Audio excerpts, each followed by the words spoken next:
Well, hello, hello, hello, hello. It's PCL Live again. If it's Monday, 1:30 Eastern, it's Purpose Center Leadership Live. So I'm going to give everyone a few minutes to log on and to tell me where you are dialing in from or watching from in the comments. Let me just see um, if we are showing up live as yet. Let's see here. I'm always checking on my phone to see if the broadcast is live. And I know it should be. Let's see. Yep. Okay, so in the comments, just drop where you are calling in from, dialing in from. I'd love to know. Today we're talking about culture. I know we talk a lot about corporate culture, but I want to do a little bit of a spin today on the hybrid culture. And so, hey, Mohammed. Hey, Jessica, Forest Park. Good to see you here. I'll give it a few more seconds, maybe a minute, and then we're going to talk about how leaders miss the clues on culture, especially nowadays in the post pandemic, mid pandemic era. Hi, Jacinth. Hi, Craig. Hi, Jean. Hi, Marianne. Thank you for showing up. Thank you for watching. Thank you for being a supporter of our show. And I hope you guys have questions today. Hi, Fareed. Hi, Penny. Good to have you guys here. So today we're going to talk about, culture, corporate culture. And I'll wait one more second and then I will get us started. Okay. So as you guys know, I'm doing the top 10 mistakes that leaders make, right? And so we've been talking about the mistakes that leaders make. And today's issue is on missing the clues of corporate culture. So many times people ask, right, what is corporate culture? It's very simple. It's defined pretty much as the way we do things around here, right? So if you're a leader, that's how it's defined. It's the way we do things around here. Around here meaning around here in the workplace. And if you are an employee from that perspective, it's the way the leaders, it's where the company does things, right? So that's what a corporate culture is. And it's based usually on the leader's values, right? The leader's belief system and the leader's values. But culture has been changing, especially in the last year. And if it hasn't been changing in your company, it should be. And I'm going to tell you why. So, just to give a hint of culture, right? And as to whether or not you fit into your culture, have you ever felt like you just don't fit in the group you work with? That's a question. Do you ever feel that your coworkers just don't share your values? Um, if you were in charge, would you change your organization significantly? So these are questions that you can ask yourselves, right? To know if you are at the right company, you're in the right culture. If you don't feel like you fit, if you feel like, you would do things differently if you were in charge, it could simply mean that you are not placed in the right culture. If you're a married person, right, or if you're involved with someone else, you may notice that the way how your family does things and the way how their family does things is could be different, right? It's because your family has a culture of doing things a certain way, right, based on your family's beliefs, background, ethnicity, or whatever, and it may be different from somebody else's family, right? Your significant other's family. It's the same way it is when you go from one company to the next, right? So for the leader is in charge of creating the culture. And for you, the employee, you have to find a place, right, that the culture aligns with your own value system. So a couple of things that have been shifting recently is this whole aspect of hybrid working, right? The hybrid workplace. So culture used to be, remember now, is how we do things around here, meaning a physical location. So how do we work with culture now when we are in different locations? We're at home, like I work from home, right? So if I was working for an organization, there are going to be some people actually at work in the office, and there's going to be some people like myself at home here. So, how then does culture work? This has been the question and the shift that had to start happening last year. So, I'm going to actually put a link to an article here, and I'll see if I can put a link in um, in the comments later on. It's an article from Forbes, right? The kind of workplace culture people won't leave and how to build it. It's a great article. And it was talking about how, as organizations start bringing people back to work, leaders are embracing the truth that company culture is about people, not location. So, this is a wake up call for leaders, right? So, they have to rethink their definition of culture. So culture is no longer how we do things here in the office, is how we do things, period, and what do we believe. So there are some major shifts happening. For example, one of the major shifts that are happening is that leaders have to begin to think that you don't have to be actually be present, right, to be part of the culture. Another shift that's happening is people are leaders who traditionally judge you on getting to work early or leaving work late. They're having to shift, and that used to be very valuable in certain companies. I remember when I was coming up as a young person in the workplace, I was told that the culture of where I worked at the time, if you could just get in a little earlier and then stay a little later, right? This is back in the 80s now, then you would be perceived as really valuable, right? That was a culture there. So the culture nowadays is changing.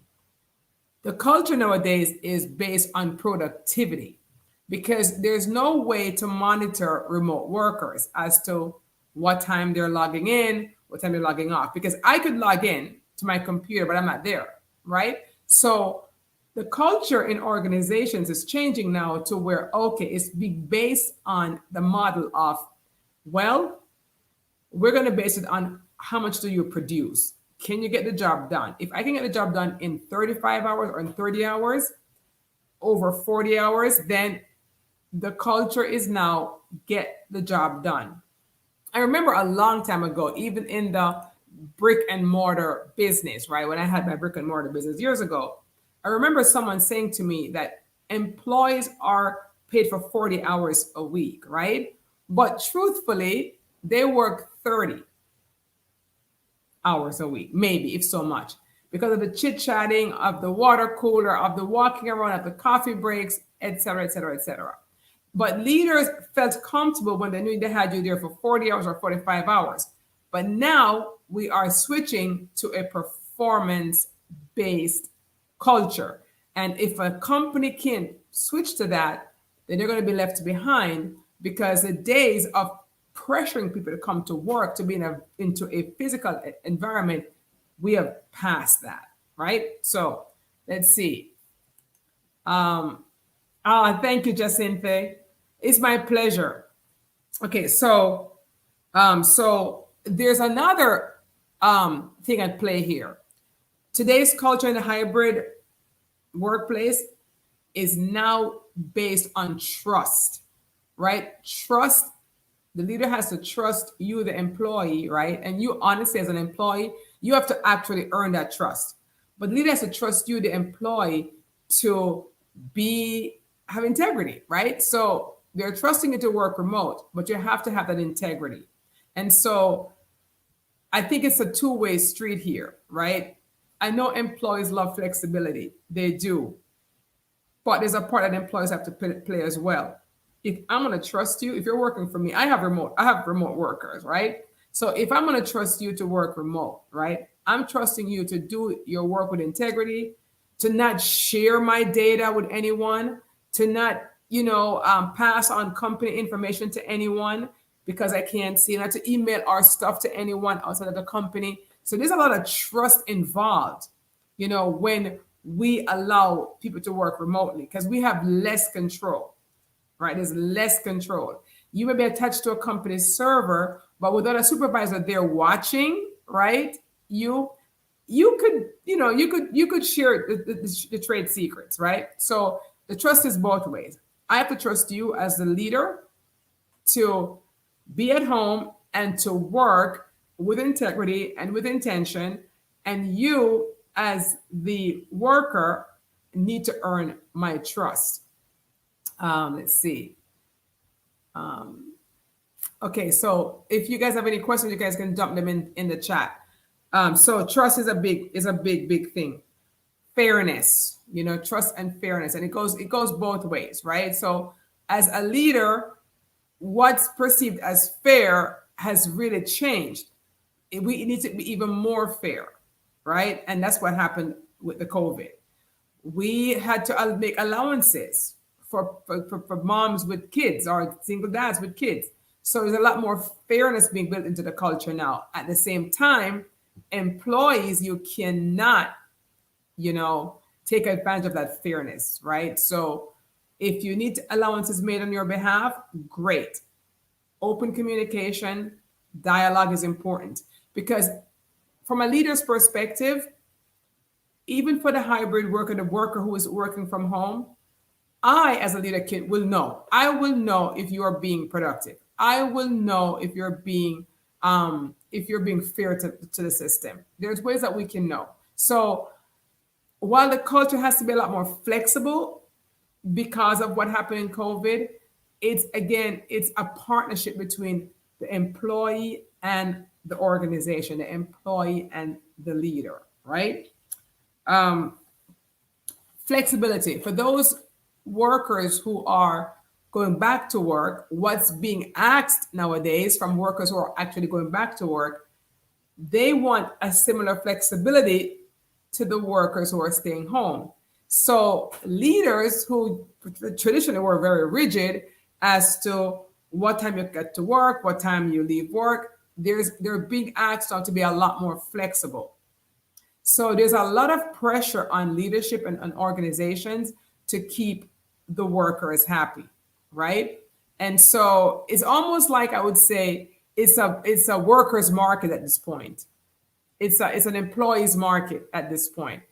But and even though the culture, this new culture that we're ushering in will most likely be the one for the future, I would want to caution employees not to take it for granted, right? Not to take it for granted. This could be a real win-win where we actually have real productivity. As a matter of fact, I embrace the culture that allows for autonomy, right? To workers who you trust. I embrace that culture because there's a lot of great and creative ideas that come from people who are given the autonomy to work. At the same time, I've also seen tremendous abuse from employees who have been given the opportunity to work from home. So let me know what you guys are seeing in the chat, right? Do you see the abuse at times from employees, some of your fellow workers? And are you in a company where your values are aligned with the company's culture? I'd love to hear your thoughts on that. The next point that leaders have to get used to, we've already mentioned it. Being present, physically has been like a real, just a real standard, right? A real standard for organization. And so it's so different now in you may belong, the leaders may have the same building with half the staff. And it's taking leaders taking them a while to wrap their head around this divided workforce. So there's a lot of opportunities for those of you out there to retrain yourself, retrain your team, retrain your staff. There's also staff members who may choose to come to work, right? May choose to actually be in a physical location. And there's some who choose to be home. The staff member who has chosen to be at work should not be upset with the staff member who has chosen to stay at home. So there's a lot of opportunities right now for managers and leaders to retrain the team because we're in such a different place nowadays. Aubrey said, yes, trust is so important. Another thing I want to point out in this new culture, again, I want to know what you guys think at this point, but what happens if you as an employee are in a culture that doesn't work for you, you have 5 or 6 potential reactions, right? And so I'd like to hear your reactions. So if you're in a culture that's not, hi, Sean, good to see you. If you're in a culture that's not working for you, you have 5 or 6 responses that you can have, right? So you as an employee, you can adapt wholeheartedly and promote the culture enthusiastically. That of course is I would say the best way to do it. Number 2, you can adapt reluctantly and submit to the culture passively. So that's perhaps some people out here in the audience. Or you could reject the culture and try to change it. That may not get you too far if the culture has been a culture there forever, right? Because the culture starts at the top. So even if you don't like the culture, you can reject the culture, but you cannot get them to change it, right? That is a leader decision. That is a leadership decision because the culture is based on the leader and the founders, right? Do you know that the only person who can change a culture is if the leader leaves and a new leader comes in? That leader may most likely have a different set of values and may begin to change the culture. But you, as an employee, it's hard for you to change the culture. Okay. You can reject the culture and be a troublemaker while remaining miserable. Of course, I would advise against that, right? So if you're in an organization and it bothers you so much, right? You don't like the way they do things around here. You can reject the culture and be a troublemaker, which I've seen, and remain miserable. My advice to you, if you're in that spot, is to find another company, right, where the culture suits you better. Even if you're getting a lot of money or a good salary, it makes no sense for you to be miserable while working, right? You can reject the culture and just leave, right? So, or you can reject the culture and make everyone miserable by trying to change it. So here's the message for you as an employee, right? When you're interviewing for a job, it is very important to find out as much information as you can about the culture of the organization, right? As Sean says here, if the culture doesn't match with your personal values, exit. I mean, really, why be miserable? What's the point? And I would say for employers, here's what I would say: when you are interviewing for positions, do your best. Ask clever questions to see if this person's values fits your value system in the organization. Because if it doesn't, hiring that person will not work out in the long run, right? Because they're probably not going to change their value system to match yours. So I think it's incumbent upon both parties to choose wisely, right? Especially nowadays, right? With everything that we've gone through, it's important to find a place where the chemistry works for you. And it's important for employers to find people whose chemistry work for the organization. It's just not worth it to be miserable, as Marianne said. It's not worth it at all. So what do you do, right? I would say staff training is very important, right? So how do you get the culture in the company's DNA, right? How do you get the culture in each employee's DNA, right? Training. So you as an employee has decided to be at this company, right? The employer's job is to train you, right, on culture, to go over with you what the value system is here in this organization. And I think the more we communicate and act out what the culture is the better for everyone. I believe so much in open communication, right? And truly, if the culture really doesn't fit you as an employee, really, as everyone's saying here in the comments, you should really leave, because it's simply just not worth it for you getting everyone else miserable, because that track record will track with you, especially nowadays with social media, right? It just takes one person making a bad post on your social media platform saying how awful you were to work with. I've seen these posts on people's social media. Terrible employee, right? terrible employer. It's everyone's free spirited now, free wielding with their typewriter, with their keyboards, right? So it's up to you to watch your own brand, right? And if your brand doesn't fit into your organization's brand, then leave. There are many companies out there to choose from. There are companies that allows for entrepreneurship, right? Allows for autonomy. You can just, take the time to find out what suits you as an employee. And employers, take the time to train culture, right? Because it is what it is. It's the way how you do things around here. Now, I would just say this one thing about employers, though, especially nowadays, right? Flexibility is going to be important because things have changed. And the way how you did things, how you operated the business prior to COVID, employers, it may be time to look at how you are conducting business. You must adapt to this new environment. See what Sean says. Culture can be reduced to 5 easy words: how you treat your people.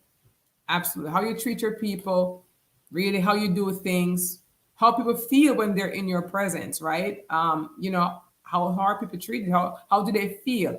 So let's see what Marian says. Create a DDO, deliberately developmental organization. People love to learn.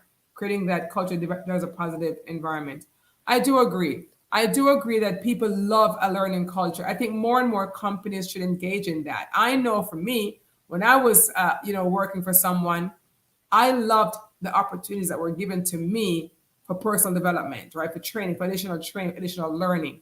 And I learned from that as an employee. And when I became an employer, I created that same culture because it benefited me so much. People love to learn, they love to grow. Let's see. Flexibility, spot on. Let's see. Is anyone here on the feed working for an organization right now that you don't think you are a fit? I'd love to know. And what do you plan to do about it? Do you plan to reject it and be miserable, or do you plan to exit, or do you plan to accept it and try to promote it? I mean, it's your choice, right? It's your choice. Let's see. A culture derived from the philosophical basis of the leadership. An easy way to understand the culture is to ask leadership, what does it mean to be human? Sean, flesh that out. What does it mean to be human? If someone were to ask you that, Sean, what would you say? What does it mean to be human? One thing I do know is that, there's a lot of talk about putting the human in human relations. I think this workforce nowadays, it's really, all about making people feel appreciated, right? Affirmed, encouraged, because it has been proven that when we make our people feel like they're being listened to, they're being heard, they're being affirmed, we're going to get much more out of them productivity wise than the old method of, we talk about dictatorship, which does not work anymore.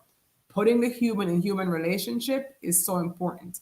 And so I just want to remind everyone again, what I do. I'm a coach to executives and to leaders. I'm also a business consultant. I love working with organizations and helping them redefine culture, look at their communication system, redefine their strategies, and overall making their workplace a lot more productive, a lot more human, right? A lot more purpose centered. And so I will just remind you that to find me, the easiest place to find me is on my website, SharonGill.com. And that's it at the bottom right there, SharonGill.com. And so I'll take another few questions. If you guys have any questions or comments, I'll post them here on the feed. And then I will see you guys next week. But I'll take a few more, let's see, comments. The personal drives, Sean, I see Sean's my most avid commenter. The personal drives the professional. If the culture doesn't encourage the person to be the best version of themselves, they should exit. I think that's been the theme today, right? If you are an employee, and this could be for someone, right? They're at a crossroads, right? You're in this company, you're miserable. It pays well, but you're not growing. Your values don't align with the company's values. There's better out there. I promise you. There's better out there. Employees shouldn't try to conform to a culture that isn't them, but rather be transformed to a better version of themselves. there's better out there. It may even be time for you to start your own company, your own organization where you actually create your own culture. But do not, for heaven's sake, stay in an organization where you're miserable and now you're damaging your brand by being a surly and reluctant and a sabotager of the organization. So, see, I'll give one more second, and then I'll bid you guys goodbye. If you're watching this on a replay, just hit hashtag replay, and I will continue to answer questions and continue to answer your feedback. But thank you once again for joining me here on PCL Live every Monday at 1:30 p.m. Eastern. And again, if you're looking to uplevel your own leadership game, if you're looking to uplevel your organization's game, please feel free to reach out SharonGill.com, contact@SharonGill.com. I'd love to talk to you for 30 minutes. All right, take care. And until I see you next week, God bless.